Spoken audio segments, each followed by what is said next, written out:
What's going on, everyone? Today we're going to be talking about why Halo Online got shut down by Microsoft and how fast it got shut down. That's incredible how quickly. I'm actually surprised how they didn't shut it down in a matter of like a good couple of days, I want to say.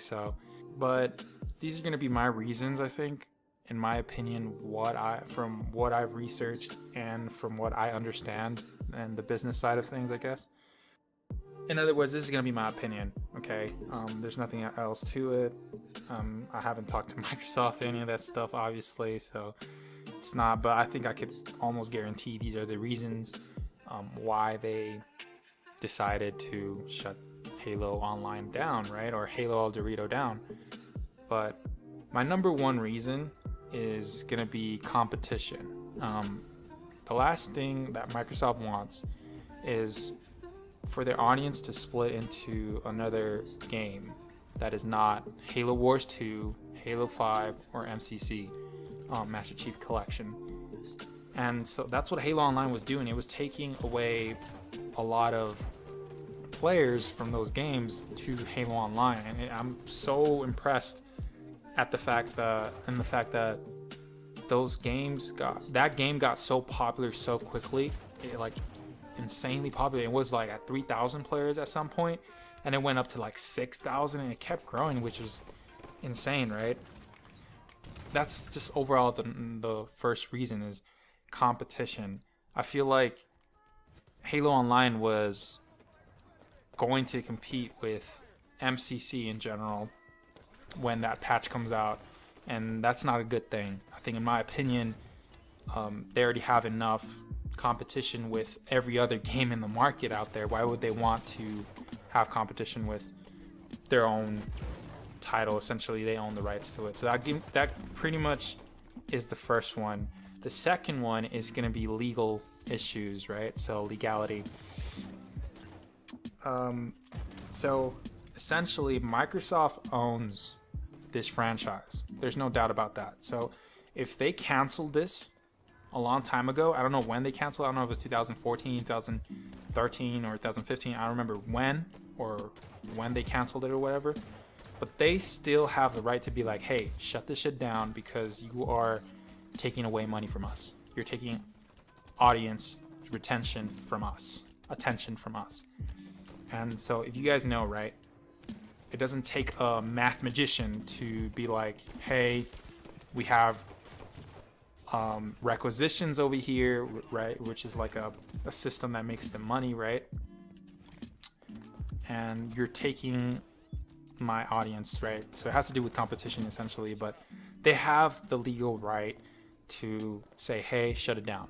And so what's funny is that El Dorito immediately responded with complying to them and saying, hey, I'm not trying to compete or whatever. You know, they know that if they don't comply with everything that Microsoft says, they can get in really, really big trouble and financial side of things, I guess. And not I guess, I know. And lawyers being involved, and it's just, they don't want to get sued, in other words, so that's why they complied so quickly. But yeah, that's the reason. And I want to read something from this article that I read. I read a bunch of other articles before talking to you guys about this, but these are the main things that I wanted to let you guys know. So in Halo Waypoint, 343 Industries stated that Microsoft has initiated actions to protect its Halo intellectual property in the wake of the recent El Dorito PC release. The studio claims that part of the problem with the mod is that it is based on Halo Online code that never received an official release.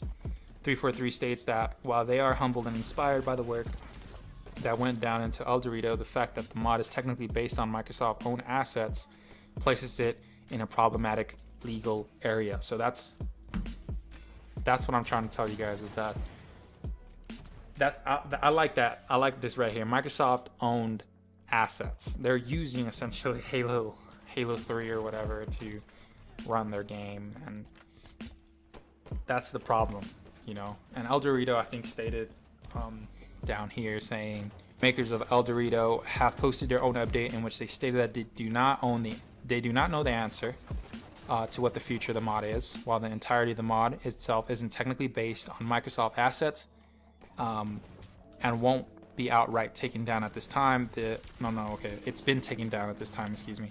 The team will have to halt development and remove any official Microsoft assets required to play the game, and that's officially what they're going to have to do. But at the end of the day, if they do that, it's not going to be Halo anymore, and people probably are not going to play that game anymore. So number one is competition.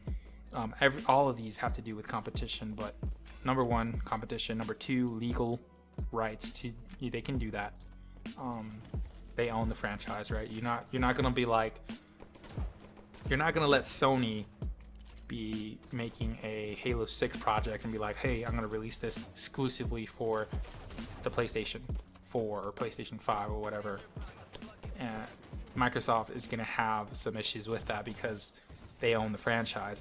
It's kind of the same thing with Microsoft. Microsoft decides to be like, hey, I want to make an Uncharted 5 in my console, exclusively for my console.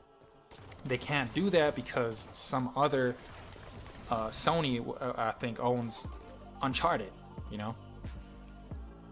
But that's the main argument there. So number three is the one thing that they teach you in any business school, any business, in the business side of things, right?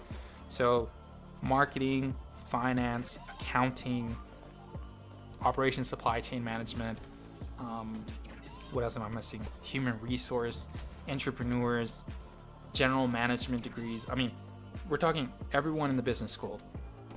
They teach you to maximize profit, right? And they teach you to do it the right way, right? There's a lot of shady shit that companies do or whatever, but I'm not gonna get into that. That's a whole different topic, whole different video. But there's a lot of good things that companies do as well. But they saw that this was gonna hurt their profits. So in other words, why would you let a game that is completely free hurt your sales? That's the question. And I was surprised how 343 slash Microsoft let this project like run over a week. I think it was a week and a day. Maybe it was just a week. But I'm just surprised how long it lasted without them not shutting it down. And it's crazy to me because this is like shooting yourself in the foot technically. You know, it's backlashing, if that makes sense. You're hurting yourself, in other words, with that move because you let the project live and you let the project get loved by other people that are into Halo, and then you shut it down and you're gonna get backlash from people and blah blah blah blah.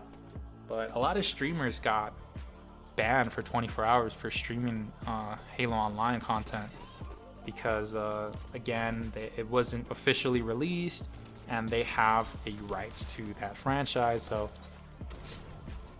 and it was technically a Halo asset, so they have the right to do that. Hopefully it doesn't hurt any of the Twitch streamers. I know Proximity made a video, Ubernick made a video, I think Luke the Notable made a video on it.